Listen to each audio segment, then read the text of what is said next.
Hello students, तो ये है डिसोल्यूशन ऑफ पार्टनरशिप 1 के थ्योरी का लेक्चर 3, जिसमें हम बात करने वाले हैं settlement of accounts on dissolution of partnership firm. तो अकाउंट्स का सेटलमेंट कैसे होता है, जनरल एंट्रीज के द्वारा होता है। और पहले ही वीडियो में मैं आपको बताया था कि अगर फर्म को शुरू करने में कुछ एंट्रीज होगी, चलाने में एंट्री होगी, तो बंद करने में भी एंट्री होगी। और अभी तक हम लोगों ने 2 वीडियोस देखे हैं डिसोल्यूशन ऑफ पार्टनरशिप 1 के। पहले में हम लोगों ने डिसोल्यूशन को समझा है कि डिसोल्यूशन क्या होता है, डिसोल्यूशन ऑफ पार्टनरशिप क्या होती है, डिसोल्यूशन ऑफ पार्टनरशिप फर्म क्या होती है। फिर दूसरे वीडियो में हम लोगों ने समझा कि वो कौन कौन से तरीके हैं जिनके द्वारा किसी फर्म का समापन या डिसोल्यूशन किया जाता है। और अब हम सेटलमेंट ऑफ अकाउंट पर आ गए हैं, और ऑब्वियसली सेटलमेंट ऑफ अकाउंट्स जो होगा वो जनरल एंट्रीज के द्वारा होगा, जिसके बेसिस पे ही लेजर बनाए जाएंगे। चलिए अब हम लोग एंट्रीज को समझना शुरू करते हैं एक एक करके। टोटल 13 एंट्रीज हैं और बहुत ही ज़्यादा सिंपल है। मैं पहले ही कह चुका हूँ आपको, किसी भी चीज़ को समाप्त करना बहुत आसान होता है, उसको खड़ा करना और चलाना थोड़ा सा डिफिकल्ट होता है। तो चूँकि हम समापन की बात कर रहे हैं तो एंट्रीज बहुत ही सिंपल होंगी, कोई भी डिफिकल्टी आपको नहीं आने वाली है। और अगर आप मुझसे सोशल मीडिया पर जुड़ना चाहते हैं, मेरे सोशल मीडिया अकाउंट्स का लिंक डिस्क्रिप्शन में है, आप वहाँ से मुझसे जुड़ सकते हैं। चलिए जनरल एंट्रीज को समझना शुरू करते हैं। तो जो सबसे पहली एंट्रीज है फॉर क्लोजिंग फिजिकल एसेट्स, आपको याद होगा, अगर याद नहीं है तो मैं आपको याद दिला दूं कि एसेट्स का जो बैलेंस होता है कभी भी वो डेबिट होता है। और आप देखेंगे यहाँ पे हम लोगों ने क्या किया है, सारे एसेट्स को क्रेडिट में कर दिया है। To land account, building account, machinery account, debtor account, stock account, goodwill account, यानी अब हम इनका खाता क्लोज कर रहे हैं, बंद कर रहे हैं और कहाँ ले जा रहे हैं इसको, रियलाइजेशन अकाउंट में। तो पहली एंट्री हमारी क्या होगी, realisation account DR to these assets, जो भी एसेट्स आपके क्वेश्चन में दिए होंगे।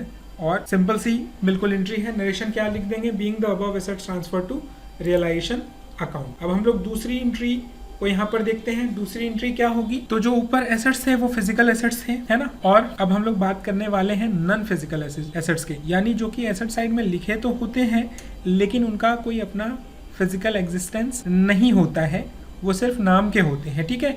और वो क्या होते हैं, profit and loss account, debit balance. Loss अगर होता है तो हम लोग एसेट साइड में लिखते हैं उसको, आप लोग बहुत अच्छे से जानते हैं। प्रिलिमिनरी एक्सपेंसेस, ये भी बहुत अच्छे से आपको पता है। एडवर्टीजमेंट एक्सपेंसेस, ये एसेट साइड में लिखे हुए होते हैं लेकिन ये एक्चुअल में एसेट्स नहीं होते हैं, एक तरीके के खर्चे ये होते हैं और या लॉस होते हैं। इन लॉसेस को क्या किया जाना चाहिए, घटा दिया जाना चाहिए। कहाँ, पार्टनर्स के कैपिटल में। इसलिए हम लोगों ने यहाँ पे पार्टनर्स का कैपिटल जो है वो डेबिट कर दिया है और इन सारे आइटम्स को डेबिट कर दिया है, इन सारे आइटम्स को क्रेडिट कर दिया है, जबकि इनका बैलेंस जो था वो डेबिट था। तो ये भी क्लोज हो गए, ठीक है। क्योंकि हम लोग क्या कर रहे हैं, समापन कर रहे हैं, तो सब चीज को क्लोज करना है हम लोगों को। उसके बाद आती है बारी एक्चुअल लाइबिलिटीज की। जो लाइबिलिटीज है उनका पेमेंट करना है, क्योंकि पार्टनरशिप में हम अल्टीमेटली करने क्या वाले हैं, जितने एसेट्स हैं सबको बेच दो, लाइबिलिटीज का पेमेंट कर दो और जो कुछ भी बच गया वो पार्टनर्स को दे दिया जाएगा। यहाँ पर हम लोग लाइबिलिटीज को क्लोज कर रहे हैं। लाइबिलिटीज का जो बैलेंस होता है वो क्या होता है, क्रेडिट होता है। सारे को हम लोगों ने यहाँ पे डेबिट कर दिया है, आप देख सकते हैं। उनको कहाँ ले गए हैं, टू रियलाइजेशन अकाउंट। नरेशन क्या लिखेंगे, being the above liabilities transfer to realisation account. उसके बाद चौथी एंट्री जो है फॉर क्लोजिंग नॉमिनल लायबिलिटीज, ऐसी लायबिलिटीज जो एक्चुअल में लायबिलिटी होती नहीं है, सिर्फ वो दिखाने के लिए होती है। जैसे तो एक्चुअल लायबिलिटीज की बात करने के बाद हम लोग आ जाते हैं अब नॉमिनल लायबिलिटीज पे, जो कि एक्चुअल में लायबिलिटी होती नहीं है लेकिन लायबिलिटी के टाइप से उनको ट्रीट किया जाता है। जैसे बैड डेब्ट प्रोविजन हम करके रखते हैं, क्या है, कोई भी प्रोविजन है वो लायबिलिटी साइड में होती है। बट अब ये बैड डेब्ट्स की पहले से हम लोग प्रोविजन करके रख ले रहे हैं कि हाँ हो सकता है कि इतने जो डेटर्स हैं वो पेमेंट ना करें, लेकिन कोई जरूरी नहीं है कि उतना ही बैड डेब्ट्स हो। तो ये लायबिलिटी जस्ट क्रिएट करके रखी जाती है और इनको पेमेंट करना नहीं होता है। उसी तरीके से प्रोविजन फॉर डेप्रिसिएशन होता है, हमको एसेट्स खरीदनी है तो हम जमा करके रख लेते हैं और उनको लायबिलिटी बना करके रखे हुए रहते हैं, ताकि जब एसेट्स जो है वो ऑब्सोलेसेंस में चले जाए यानी अप्रचलित हो जाए और उसको खरीदने की जरूरत पड़े तो हम आसानी से उसको खरीद सकें, ठीक है। जॉइंट लाइफ पॉलिसी के साथ भी ऐसा ही होता है। तो इनको हम लोग क्या करते हैं, अब इनका बैलेंस भी क्या होता है, क्रेडिट होता है। सबको हम लोगों ने यहाँ पे डेबिट कर दिया और कहाँ ले गए हैं, रियलाइजेशन अकाउंट में, ठीक है। नरेशन क्या है, being the above nominal liabilities transfer to realisation account. तो ये हो गई चौथी एंट्री। अब क्या है, फॉर क्लोजिंग इंटरनल लायबिलिटीज। अब ये इंटरनल लायबिलिटीज क्या होती है, ये वो लायबिलिटीज हैं जो कि बिजनेस ओनर्स को पे करनी होती हैं, इसके अलावा और किसी को नहीं। जैसे अगर प्रॉफिट हुआ है तो किनका होता है, पार्टनर्स का होता है।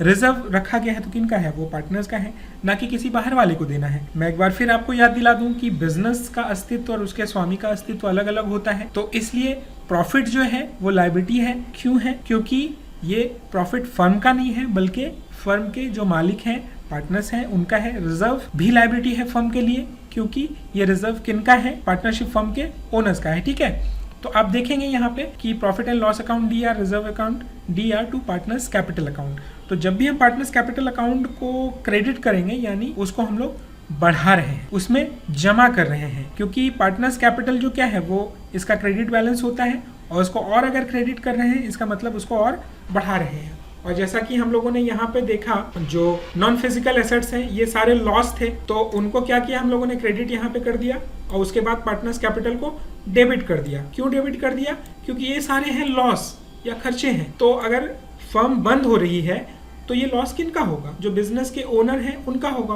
पार्टनर्स का होगा, ए बी सी डी जो भी। तो उनको यहाँ पे हम लोगों ने क्या किया है, डेबिट कर दिया है और घटा दिया है। तो आप ये चीज़ हमेशा याद रखेंगे कि जब पार्टनर्स के कैपिटल को बढ़ाना हो तो आप उसको क्रेडिट करेंगे, और जब उसको घटाना हो तो डेबिट करेंगे, जैसे हम लोगों ने यहाँ पर किया हुआ है। तो इंटरनल लायबिलिटीज की बात हो गई। अब क्या है, जब एसेट्स रियलाइज होते हैं, एसेट्स रियलाइज होते हैं तो क्या एंट्री की जाएगी, कैश और bank account D R to realisation account.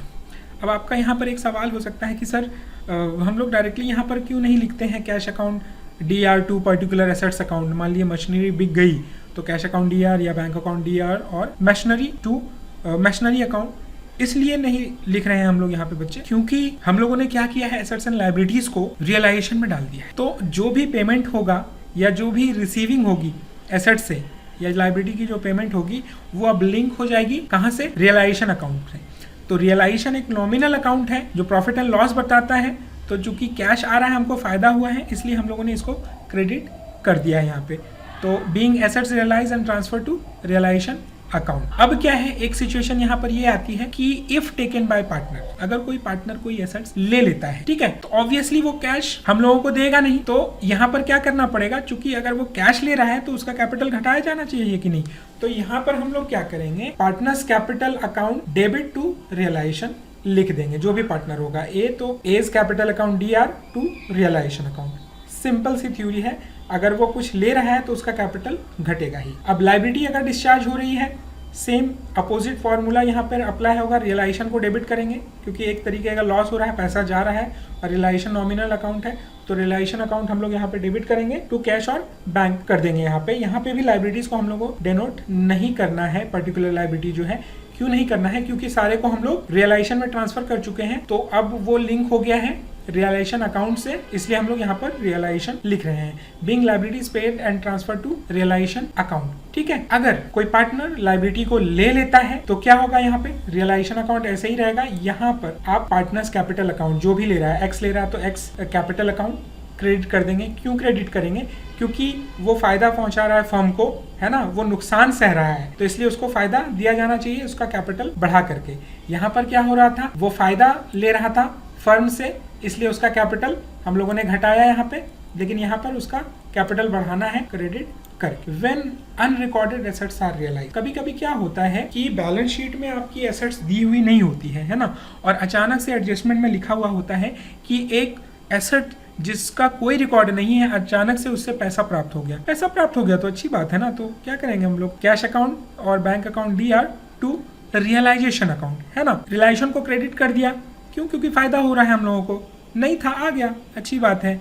Being unrecorded assets realise and transfer to realisation account, सबको रियलाइजेशन में ट्रांसफर करना है। और रियलाइजेशन हम लोग क्यों करते हैं ये मैं आपको बताऊंगा जब मैं लेजर के एक्सप्लेनेशंस दूंगा तब। अब उसी तरीके से क्या है कि जब when unrecorded liabilities are paid, कभी कभी ऐसा भी होता है कि कोई रिकॉर्ड नहीं था किसी लायबिलिटी का, अचानक से देखा कि फर्म बंद हो रही है तो वो आपका लायबिलिटी का क्लेम लेकर के आ जाएगा, और उसका क्लेम सही होता है तो पेमेंट करना पड़ता है फर्म को। तो ऐसी स्थिति में क्या होता है, realisation account D R to cash और बैंक अकाउंट। तो यहाँ पर रियलाइजेशन को डेबिट किया गया है, क्यों, क्योंकि लॉस हो रहा है, इसलिए रियलाइजेशन को हम लोगों ने डेबिट कर दिया है। एंट्री क्या होगी, being unrecorded liabilities paid and transfer to realisation account. तो आई होप आपको यहाँ तक कोई दिक्कत नहीं होगी, अगर दिक्कत होगी भी तो हम लोग क्लासरूम में बात कर लेंगे, ठीक है। चलिए आगे चलते हैं। If there is profit on realisation. तो अभी थोड़ी देर पहले हम लोगों ने बात की थी कि प्रॉफिट है तो किसका है, पार्टनर्स का है। तो पार्टनर्स के कैपिटल को क्या किया जाना चाहिए, क्रेडिट किया जाना है। पार्टनर नंबर 1 अकाउंट जो भी होगा ABC XYZ PQR या जो कोई भी नाम होगा उनको क्रेडिट करना है प्रॉफिट के अकाउंट से, जो भी उनका प्रॉफिट शेयरिंग रेशियो होगा, और अगर नहीं दिया हुआ है तो इक्वली करना है, आप जानते हैं। Being profit on realisation transfer to partners capital. फिर एक बार मैं दोहरा दूं, क्योंकि यहाँ पर पार्टनर्स के कैपिटल को बढ़ाना है। क्यों बढ़ाना है, क्योंकि प्रॉफिट हुआ है, इसलिए उनका अकाउंट जो है यहाँ पर क्रेडिट किया जा रहा है। लॉस में जस्ट इसका अपोजिट हो जाएगा। लॉस होगा तो उनकी पूंजी घटेगी, कैपिटल घटेगी, तो पार्टनर्स के कैपिटल को डेबिट कर देना होगा।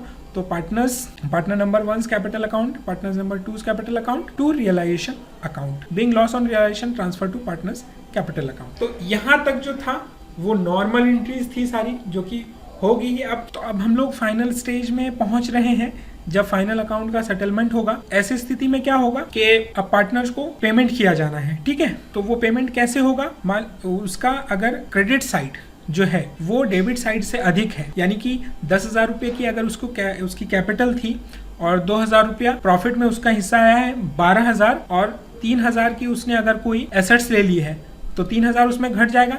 तो अभी भी फर्म को क्या है, उस पार्टनर को देना होगा 9,000 रुपया। तो उसके लिए ये एंट्री है partners capital account DR to cash account. तो यहाँ पे पार्टनर्स कैपिटल डेबिट हम लोग क्यों कर रहे हैं, क्योंकि अब उनका खाता क्लोज करना है, और क्लोज करने के बाद उनको पेमेंट कर दिया जाएगा partners capital account DR to cash और bank account. Being surplus of capital paid to partners.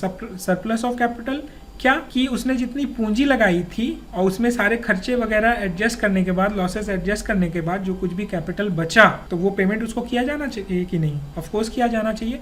तो पार्टनर्स कैपिटल अकाउंट, मान लिया अगर X है तो X capital account DR to cash और बैंक अकाउंट। अब इसका उल्टा भी कभी कभी होता है। क्या होता है कि कोई पार्टनर जो है उसका डेबिट साइड ही ज्यादा हो गया। कैसे ज्यादा हो जाता है, मान लीजिए उसका 20,000 रुपया का कैपिटल था और लॉस हो गया 5,000 रुपए का, तो उसमें उसको हिस्सा लेना पड़ेगा। लॉस में उसका हिस्सा 5,000 रुपए का, तो अब कितने कैपिटल बचे उसके 15,000, और उसके बाद उसने 20,000 की एक एसेट्स फर्म की ले ली है। तो होगा क्या कि डेबिट साइड क्या हो जाएगा, एक्स्ट्रा हो जाएगा क्रेडिट साइड से। तो अब क्या है कि 5,000 रुपया जो है पार्टनर को लाना होगा और फर्म को देना होगा। तो वो जो पैसा लाएगा पार्टनर, वो उसके खाते में जमा कर दिया जाएगा। अब जो लास्ट एंट्री है वो है आपकी payment of partners loan, partners loan account DR to cash और बैंक अकाउंट। तो आप जानते हैं लाइबिलिटी का बैलेंस क्या होता है, क्रेडिट होता है। तो पार्टनर्स लोन लाइबिलिटी थी, क्रेडिट बैलेंस, उसको डेबिट करके टू कैश और बैंक पेमेंट कर दिया गया। तो ये जो थी वो फ्रीक्वेंटली यूज होने वाली एंट्रीज थी। इन टोटल 1-2 एंट्रीज और होगी आई थिंक। तो उसको हम लोग जब सम बनाना शुरू करेंगे उस वक्त सीख लेंगे। जो बेसिक एंट्रीज हैं वो मैंने आपको यहाँ पर एक्सप्लेन कर दी है। मैं चाहूँगा कि आप इसको एटलीस्ट 2-3 बार देखें और समझें, ताकि जो कुछ भी डाउट आपके दिमाग में आए वो फिर आप क्लासरूम में मुझसे पूछ सकें और मैं एक्सप्लेनेशन आपको उसका दे सकूं। तो अगर आपने वीडियो अंत तक पूरे पेशेंस के साथ देखा है तो I am really thankful, thank you so much.